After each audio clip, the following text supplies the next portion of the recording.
व्यासपीठावरती उपस्थित असलेले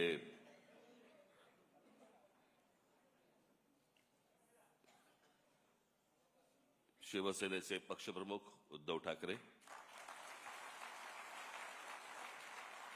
माझे मित्र आणि शिवसेनेचे नेते खासदार संजय राऊत, आणि माझ्या जमलेल्या सर्व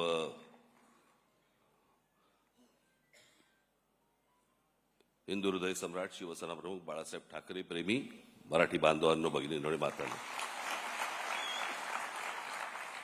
निवडणुकीच्या अगोदर उद्धव आजारी पडले होते, सर्दी खोकला वगैरे.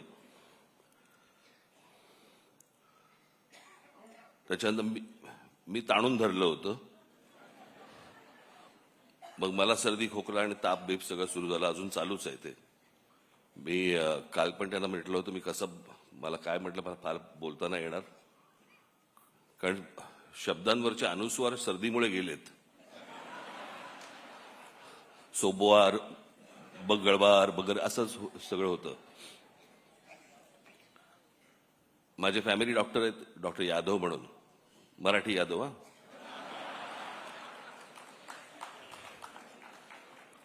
मग मी त्यांच्याकडनं औषधं घेतली आणि मी उद्धवना दिली. मी 2 दिवसात बरे झाले. मी औषध घेतोय त्यांच्याकडनं 6 दिवस झाले, अजून काही नाही.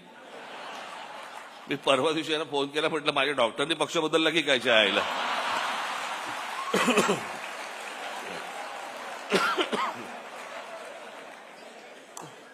आत्ता पण मला लागू पडायचा.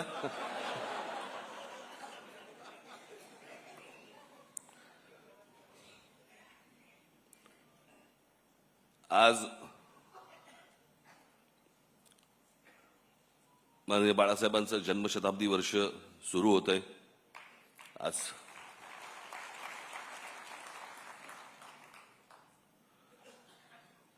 मी सामनामध्ये मी माझा एक लेख आलेला आहे, त्याच्यामध्ये मी अनेक गोष्टींचं त्याच्यामध्ये त्यांच्याविषयी मी अनेक काही आठवणी मी त्याच्यामध्ये लिहिलेल्या आहेत.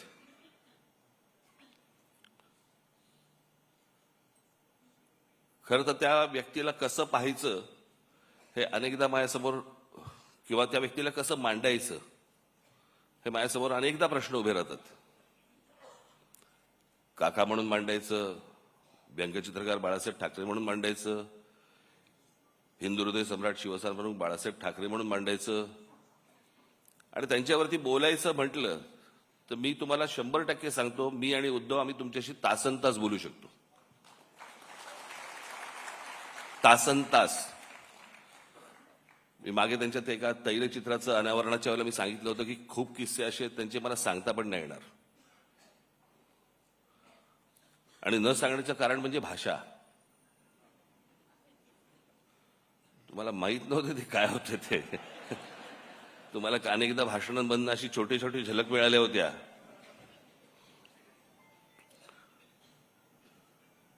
पण मी आजच ती गोष्ट माझ्या लेखामध्ये मी नमूद केलेली आहे की लहानपणापासून आम्ही अनेक गोष्टी पाहिल्या म्हणजे त्यांना पाहत आलो. बाहेर एवढं वादळ चालू असायचं, काय कुठे काही दंगली असायच्या, कुठे काही बाबा राडे असायचे, कुठे काही आंदोलनं असायची, कुठे काय काय कधी जेल, कधी काय कोणावरती काय कधी संकट येईल, सगळं बाहेर सगळं वातावरण चालू असताना हा माणूस ज्या वेळेला व्यंगचित्र काढायला बसायचा, त्या व्यंगचित्रामध्ये मला आजपर्यंत मी इतक्या गोष्टी पाहिल्या त्यांच्या इतक्या बारकाईने, मला कधी कुठचं मारकाम नाही दिसलं की बाहेर इतका गोंधळ सुरू आहे आता काहीतरी झटपट आटपा काहीतरी व्यंगचित्र काढा आणि द्या प्रिंटिंगला. कधीच नाही. मला असं वाटतं की कित्येकदा मी विचार करतो, पण ते अशक्य आहे ती गोष्ट. ती जी समाधी लागणं ज्याला म्हणतो ना आपण, मला असं वाटतं अनेकदा लोकांना असं वाटत असेल त्यावेळेला, अरे एवढं सगळं बाहेर चालू आणि हा माणूस काय व्यंगचित्र काय करतोय. ती व्यंगचित्र नव्हती नुसती, ती त्या माणसाची समाधी होती. त्या समाधीत तल्लीन होणं ज्याला म्हणतो ना आपण, आणि त्या एकाग्रतेतनं त्या सगळ्या गोष्टी करणं. कुठेही पेन्सिल नाही हल्ली, का ब्रश नाही हल्ला, का कुठे बाबा त्याच्यातला विनोद नाही हल्ला. म्हणजे बाहेर एवढं सगळं वातावरण असताना त्या व्यंगचित्रातला विनोदही नाही कधी हल्ला. मी मागे एकदा एका शीर्षकाबद्दल बोललो होतो. तेंडुलकरांचं एक पुस्तक आहे. त्या पुस्तकाचं शीर्षक आहे, फार छान शीर्षक आहे, की हे सारं येतं कुठून. ज्या वेळेला मी बाळासाहेब म्हणून ज्यावेळेला मी विचार करायला लागतो त्यावेळेला या अनेक गोष्टी ज्यावेळेला डोळ्यासमोरून जातात, खरंच प्रश्न पडतो की हे येतं कुठून, आलं कुठून. आणि म्हणून तो या देशामधल्या सगळ्या राजकारण्यांपेक्षा जो वेगळा माणूस होता त्याचं कारणच ते होतं.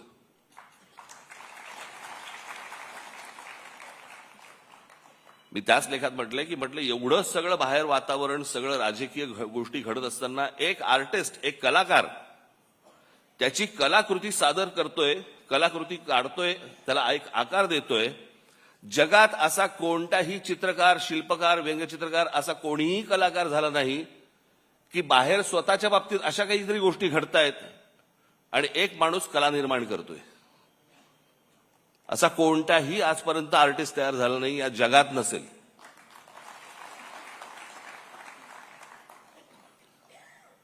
त्यांचे तर्क असायचे. मला तर आजची ही परिस्थिती पाहिली, राजकारणाची परिस्थिती पाहिली. मला आज मी त्या दिवशी माझ्या भाषणामध्ये म्हटलं की आज इथे बाळासाहेब असायला पाहिजे होते.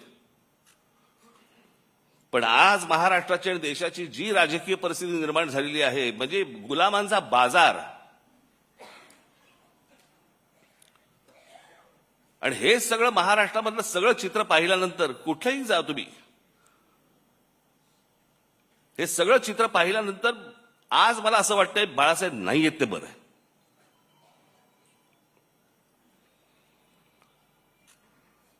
तो माणूस किती व्यथित झाला असता, त्या माणसाला काय त्रास झाला असता की हे सगळं चित्र आज जे महाराष्ट्रामध्ये उभं राहिलेलं दिसतंय समोर, की जसे ते पूर्वी 200-100 वर्षापूर्वी नाही का ते चावडीवरती उभे राहायचे आणि माणसांची लिलाव चालायची, आज तसे महाराष्ट्रामध्ये लिलाव चालू आहेत.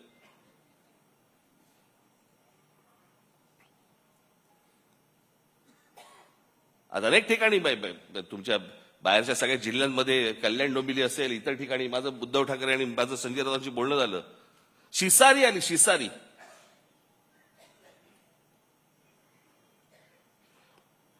ज्याला व्यथित व्हायला म्हणतो ना आपण, की काय चालू आहे, कुठे नेतोय आपण. आणि आज ही परिस्थिती पाहायला माननीय बाळासाहेब नाही ह्याच्यासारखी चांगली गोष्ट नाही की तो माणूस आज हे सगळं बघायला नाहीये. तो पाहूच शकला नसता हे माणूस, की ज्या गोष्टी शून्यातनं उभ्या केल्या. आज तुम्ही बाहेरच्याही, तुम्ही बाकीच्या पक्षांमध्ये बघा, अनेक लोक तुम्हाला दिसतील की जे बाळासाहेबांनीच निर्माण केले होते.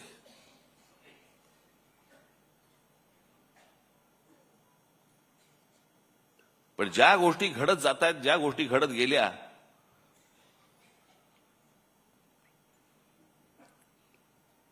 मी ज्यावेळेला बाहेर पडलो त्याच्या वेदना वेगळ्या होत्या. माझ्यासाठी पक्ष सोडणं नव्हतं, माझ्यासाठी घर सोडणं होतं.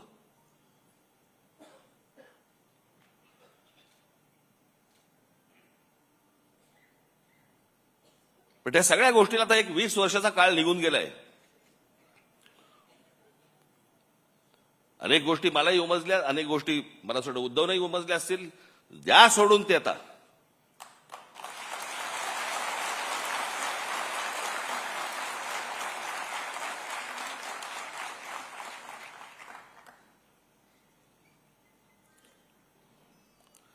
काय सकाळी गेल्यावरती साफ झालेली बरी असते. चला कुठे आयुष्यभर गुंतत बसायचं.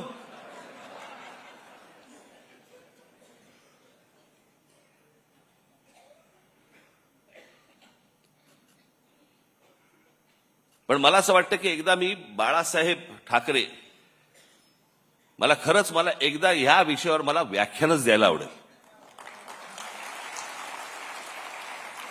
आणि त्या माणसाचे सगळे पैलू मला तुमच्यासमोर एकदा मांडायचे.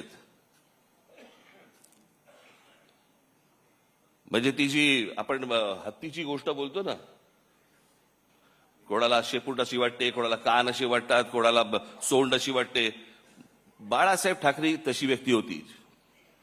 प्रत्येकाला वाटलं की हा माणूस असा आहे, प्रत्येकाला वाटलं हा असा आहे असा आहे. तो माणूस कसा होता हे जगाला कळलंच नाही. आम्ही घरातले असून आम्हाला नाही कळलं, तुम्हाला कुठून कळणार?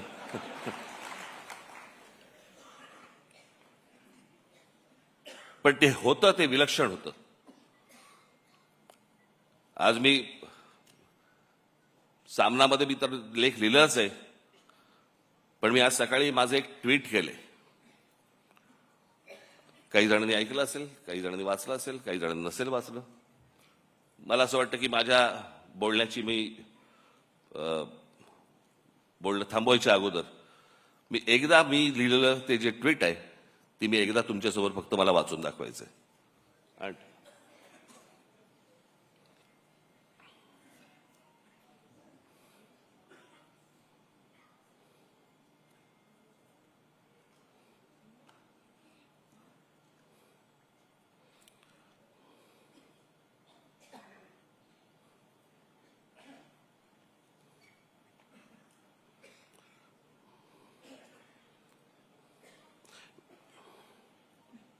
वेळेवर न सापडणं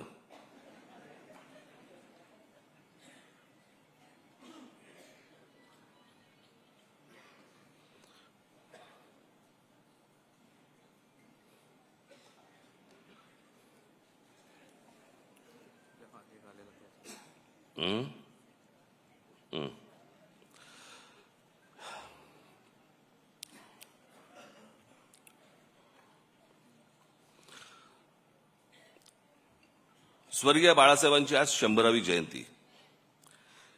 इतिहासात जन्मशताब्दी वर्ष अनेकांची साजरी झाली आहेत आणि होतील देखील. पण एखादी व्यक्ती हयात नसताना देखील ती लोकांच्या स्मृतीत राहावी आणि त्या व्यक्तीने आज देखील एखाद्या प्रांताच्या राजकारणाला आणि समाजकारणाला आकार देत राहावं, हे दुर्मिळ. हे फक्त बहुधा बाळासाहेबांच्या बाबतीत घडू शकतं. आणि म्हणूनच बाळासाहेब 100 वर्षांनीच काय, पण त्यांच्या द्विशतकी जन्मवर्षात देखील लोकांच्या स्मरणात राहतील याची मला पूर्ण खात्री आहे. फक्त तेव्हा मात्र बाळासाहेबांचं स्मरण करणारा मराठी माणूस हा दुभंगलेला, खचलेला, पिचलेला आणि अन्याय मुकाट्याने सहन करणारा नसावा. आज निष्ठा सहज विकल्या जातात, तत्व सहज फेकून दिली जातात आणि राजकारण हे पूर्ण व्यवहारी झालं आहे. आज राजकारणातलं हे यश, हे कुठले मुद्दे ऐरणीवर आणले, प्रांतिक भाषिक अस्मिता किती धगधगत ठेवली, यापेक्षा निवडणुकीच्या राजकारणात किती यश मिळालं आणि त्यासाठी काय क्लुप्त्या वापराव्या लागल्या आणि मोजलं जातं, यावरच मोजलं जातं. बाळासाहेबांच्या काळात या असल्या अपेक्षांच्या फुटपट्ट्या नव्हत्या आणि असत्या तरी त्यांनी त्या झुगारून दिल्या असत्या. त्यांना स्वतःला सत्तेचं अप्रूप नव्हतं, पण सामान्य कार्यकर्त्याला सत्तेच्या पदावरती बसवण्याचं समाधान मात्र त्यांना मिळालं. सत्ता येते जाते. आजचे सत्ताधीश उद्या एखाद्या नामफलकापुरते राहतात, पण काही पिढ्या झपाटून टाकतील असा प्रभाव फार थोडे लोक टाकून जातात. हा प्रभाव हीच बाळासाहेबांची शक्ती राहिली, हाच त्यांचा वारसा राहिला. बाळासाहेब दूरदर्शी होते. त्यांचा दृष्टिकोन आजही सुसंगत वाटतो आणि भविष्यातही राहील. त्यामुळेच ते कालातीत राहतील. बाळासाहेबांसारखी प्रतिभा परत कधी बघायला मिळणार नाही, हे जितकं खरं आहे तितकंच बाळासाहेबांसारखं राजकारण करणं यापुढे कोणालाच जमणार नाही, हे देखील खरं आहे.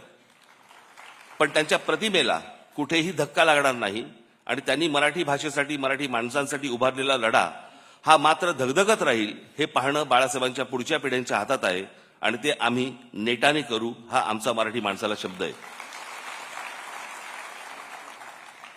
राजकारणात कधीतरी बाळासाहेबांना पण लवचिक भूमिका घ्यावी लागली, म्हणून त्यांचं मराठी माणसावरचं प्रेम तसूभरही कमी झालं नाही, उलट ते अधिक दृढ होत गेलं. हेच संस्कार आमच्यावर आहेत.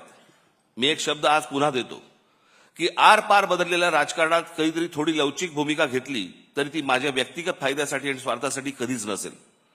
बाळासाहेबांचं मराठी भाषेवरती, मराठी प्रांतावरती आणि मराठी माणसावरती असलेलं जाज्वल्य प्रेम पाहून जी हजारो लाखो लोक त्यांच्यासोबत येत गेली, त्यातला मी पण एक आहे.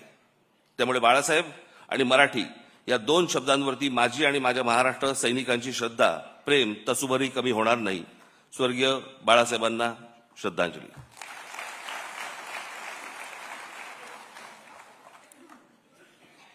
मला एकच छोटासा प्रसंग मला आठवतो, प्रमोद महाजनांनी सांगितलेला.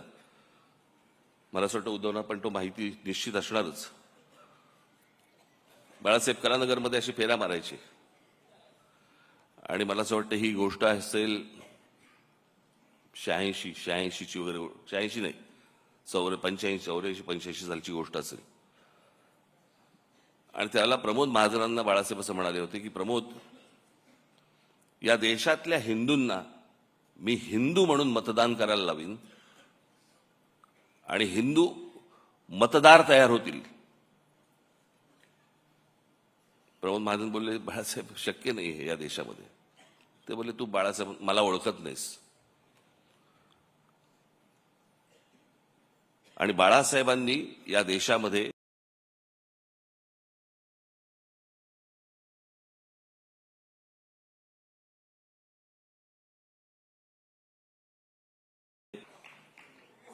कल्पना देखील नव्हती, भारतीय जनता पक्षाला देखील नाही.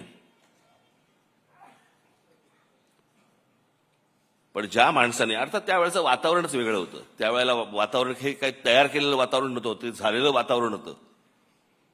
आणि त्या वातावरणामध्ये त्या बाळासाहेबांनी ज्यावेळेला तो विचार ज्यावेळेला या देशामध्ये फुंकला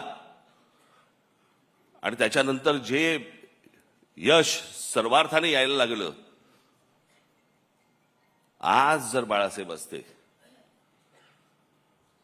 आणि तो जो हिंदुत्वाचा आज जो काही इतर सगळ्या ठिकाणी जो काही बाजार मांडून ठेवलेला आहे, तो पाहिला असता निश्चित व्यथित झाले असते की अरे मी काय बोलून गेलो, मी काय सांगत होतो, मी तुम्हाला काय म्हणत होतो आणि हे आता कुठच्या परिस्थितीमध्ये तुम्ही आणलं. एखादी गोष्ट, एखादा माणूस ज्यावेळेला ती घडवतो, ती घडवल्यानंतर त्याचं पुढे बाकीचे लोक काय करतात, हा एक देश, हे एक्झाम्पल आहे, त्याचं उदाहरण आहे त्याचं. पण मला असं वाटतं की बाळासाहेबांनी ज्या तडफेने, ज्या निष्ठेने ते विचार जे मांडले, खास करून महाराष्ट्रामध्ये मराठी माणसाबद्दलची मांडले, हिंदूंना त्यांनी हिंदू म्हणून जागृत केले, पण दुसऱ्यांचे वाभाडे काढण्यासाठी नव्हे, स्वतःच्या स्वाभिमानासाठी उभे केले. मला असं वाटतं की तो स्वाभिमान, ते प्रेम आपण सतत सगळेजण जागृत ठेवू, अशी एक मला आशा, अपेक्षा आहे. हे वर्ष बाळासाहेबांचं जन्मशताब्दी वर्ष आहे. आज सुरुवात होते. मलाही काही कल्पना सुचतील, मला असं वाटतं उद्धवनाही सुचतील, तुम्हालाही काही सुचतील. मला असं वाटतं की एक येणाऱ्या पिढ्यांसाठी एक आदर्श असं एक वर्ष आपण लोकांसमोर ठेवू, आणू आणि त्यांच्यासमोर आपण बाळासाहेब काय होते हे मांडण्याचा आपण जास्तीत जास्त चांगला प्रयत्न आपण याच्यापुढे करूया. आज मला या कार्यक्रमाच्या निमित्ताने मला इथे बोलवलं, त्याबद्दल मी अत्यंत आपला आभारी आहे. धन्यवाद. जय हिंद, जय महाराष्ट्र.